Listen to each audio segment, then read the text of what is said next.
Hello friends, स्वागत है तमारू मारा किचन में।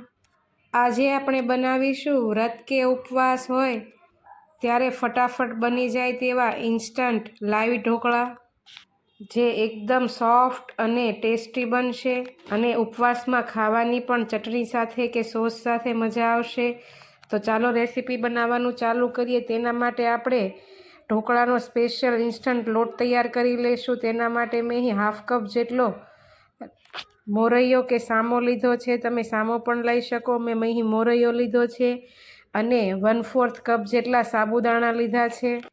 આ બંનેને આપણે ચટણી જાર કે પછી મોટા જારમાં એકદમ ઝીણો બારીક એવો લોટ તૈયાર કરી લઈશું। જે આપણે ઢોકળા માટે તૈયાર કરીએ છીએ તેવો મિક્સચરમાં લોટ તૈયાર થઈ ગયો છે। તમે જુઓ, તમે એકદમ ઝીણો લોટ કર્યો છે।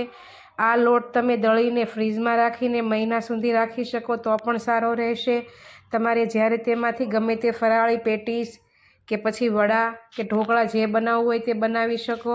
હવે આ લોટને આપણે એક બાઉલમાં ટ્રાન્સફર કરી લઈશું અને જે જારમાં આપણે લોટ તૈયાર કર્યો હતો તેમાં મેં અહીં 2 મીડિયમ સાઇઝના બટેકાની છાલ ઉતારીને મોટા ટુકડા કરી લીધા છે અને 2 લીલા મરચાં અને 1 ઇંચ આદુના ટુકડાનું મિક્સ જારમાં એડ કરી દઈશું અને તેમાં 1/4 કપ જેટલું પાણી નાખીશું અને મિક્સર જારને બંધ કરીને મિક્સર ગ્રાઇન્ડરમાં એકદમ સોફ્ટ એવી પેસ્ટ તૈયાર કરી લેશું। અને આ પેસ્ટને પણ જે બાઉલમાં આપણે લોટ એડ કર્યો છે તેમાં આ પેસ્ટ એડ કરી દઈશું અને તેમાં 1/4 કપ જેટલું એકદમ ખાટું દહીં કે પછી અડધા કપ જેટલી ખાટી છાશ ઉમેરીશું।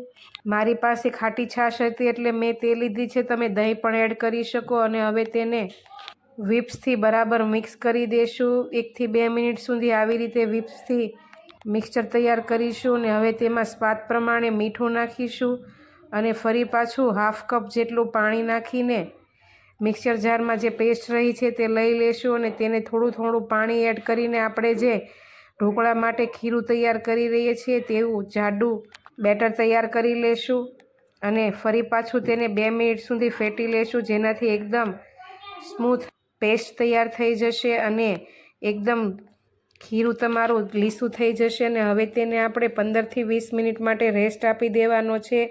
આપણે તેને ઢાંકીને એક બાજુ મૂકી દઈશું।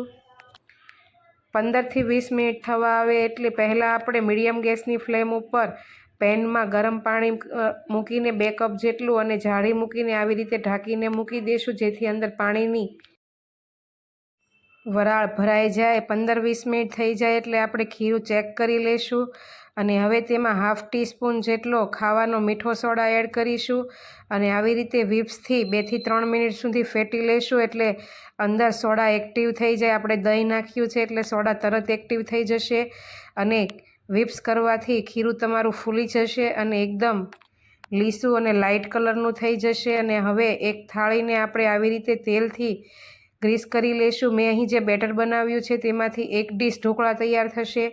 તમે મીડિયમ સાઇઝની થાળી જો બનાવવી હોય તો એટલું મટીરિયલ લેવું અને હવે થાળીને ગ્રીસ કરીને પછી તેમાં જે આપણે મિશ્રણ તૈયાર કર્યું છે તે ઢાળી દઈશું। તેને થાળીમાં એક સરખું ટ્રાન્સફર કરીને હવે તેની ઉપર આપણે મરી પાવડર સ્પ્રિંકલ કરીશું અને થોડા લીલા ઝીણા સુધારેલા ધાણા પણ છાંટી દઈશું। આ બંનેથી ઢોકળાનો ટેસ્ટ સરસ આવશે। બંને વસ્તુ સ્પ્રિંકલ થઈ જાય એટલે હવે આપણે તેને જે આપણે પેન ગરમ થવા માટે મૂક્યું છે તે ખોલીને આ ડીશને તેમાં ટ્રાન્સફર કરી દઈશું, મૂકી દઈશું। લગભગ મીડિયમ ગેસની ફ્લેમ ઉપર 15 થી 20 મિનિટ આપણે ડીશને રહેવા દઈશું। ત્યાં સુધીમાં આપણા ઢોકળા લગભગ ફૂલીને તૈયાર થઈ જશે। આપણે 15-20 મિનિટ માટે ઢાંકીને મૂકીને 15-20 મિનિટ થાય એટલે ખોલીને ચાકુથી આવી રીતે અંદર નાખીને ચેક કરી લેશું। જો ચાકુ સાથે ચીપકે નહીં તો તમારા ઢોકળા ફૂલીને તૈયાર થઈ ગયા છે। હવે તેને આપણે સાણસીથી લઈ લેશું અને તેને 3 થી 4 મિનિટ માટે ઠંડા પડવા દેશું એટલે થાળીમાંથી ફટાફટ ઉથલી જાય। 3 થી 4 મિનિટ થાય અને થોડા એવા ઢોકળા ઠંડા પડી જાય એટલે ચાકુથી તેના મીડિયમ સાઇઝના આપણે કાપા મૂકીને કટ કરી લેશું અને હવે ઢોકળાને ગરમ ગરમ ઉપરથી આપણે વઘાર એડ કરીશું। તેના માટે વઘાર પેનમાં મેં અહીં 2 ચમચી જેટલું તેલ ગરમ થવા મૂકી દીધું છે। તેલ ગરમ થાય એટલે હાફ ટીસ્પૂન જેટલું જીરું, 4 થી 5 લીલા લીમડાના પાન અને 2 લીલા મરચાં કટ કરીને રાખ્યા હતા તે સાતળી લેશું। મરચાં સતળાઈ જાય એટલે હવે તેને આપણે ઢોકળા ઉપર આ વઘારને ટ્રાન્સફર કરી દઈશું। જો તમે ફરાળમાં તલ ખાતા હો તો તલ પણ એડ કરી શકો। તમે જુઓ તેમ ઢોકળા સરસ એવા ઉથલી પણ ગયા છે અને એકદમ સોફ્ટ અને ટેસ્ટી બન્યા છે। જો તમે ક્યારેય આ રીતે એકદમ ઇન્સ્ટન્ટ ઢોકળા ન બનાવ્યા હોય તો આ રીતે એકવાર જરૂરથી ટ્રાય કરજો, બધાને ભાવશે અને ઉપવાસમાં ખાવાની પણ મજા આવશે। એકદમ સોફ્ટ અને સ્પંજી બન્યા છે। મારી રેસીપી ગમતી હોય તો વિડીયોને લાઇક ને શેર જરૂરથી કરજો। મારી ચેનલને સબસ્ક્રાઈબ કરવું ભૂલતા નહીં।